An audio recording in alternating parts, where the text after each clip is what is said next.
እውነተኛ ማንነቱ ወጣ ወይም ድብቅ ማንነቱ ታየ ስንል በእንግሊዘኛ እንዴት እንላለን? So let me give you 3 seconds. So የአንድ ሰው ድብቅ ማንነት ወይም ደግሞ እውነተኛ ማንነት ወጣ ማለት showing true colors ማለት ነው። So showing true colors ማለት revealing one's feeling, character ሲወጣ ማለት ነው። So finally he showed him his true color ካልኩኝ ምን እያልኩ ነው? እውነተኛ ማንነቱን አሳየ እያልኩኝ ነው።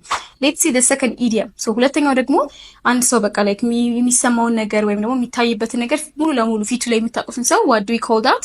We call that person an open book. So an open book የምንለው አንድ በቃ በደንብ like ሁሉ ነገር ፊቱ ላይ የሚነበብን ሰው we call that an open book. So for example, Sarah is like an open book. You can understand anything from her face ካልኩኝ I'm saying ግልጽ ሰው ናት like you can easily understand her thoughts, her feelings just from her face እያልኩ ነው ማለት ነው።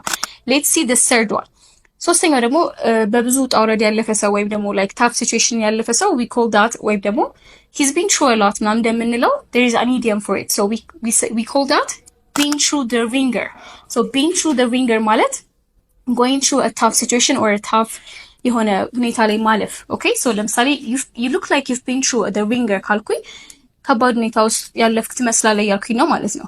The fourth one ደግሞ someone who can't keep a secret ምን እንለዋለን? Someone who has a big mouth. So don't tell your secret to him. He has a big mouth ስትሉ you're saying ለሱ ሚስጥርን አትናገር because ለሁሉም ሰው ይናገር ባህል እያልኩኝ ነው ማለት ነው። አራተኛው ደግሞ let the cat out of the bag ስንልስ ምን እያለ ነው? So letting the cat out of the bag ቅድም አሁን he has a big mouth ያለው አንድ ሚስጥር የሚያወጣ ሰው ነው። እዚህ ጋር ግን unintentionally ሚስጥር ማውጣት ማለት ነው። So ለምሳሌ I suddenly let the cat out of the bag ካልኩኝ ሳላስበው ሚስጥሩን አወጣሁት እያልኩኝ ነው ማለት ነው። So የመጨረሻው ጥያቄ ደግሞ ለእናንተ ይሆናል። So what does it mean when we say maintain your composure? Okay, maintaining your composure ምን ማለት እንደሆነ ትርጉሙን ኮሜንት ሴክሽን ላይ ጻፉልኝ። እንግሊዘኛም ፈረንሳይኛም አረብኛ መማር ከፈለጋችሁ ስልካችን ባዮ ላይ ስላለ ደውሉልን። ባይ ጋይስ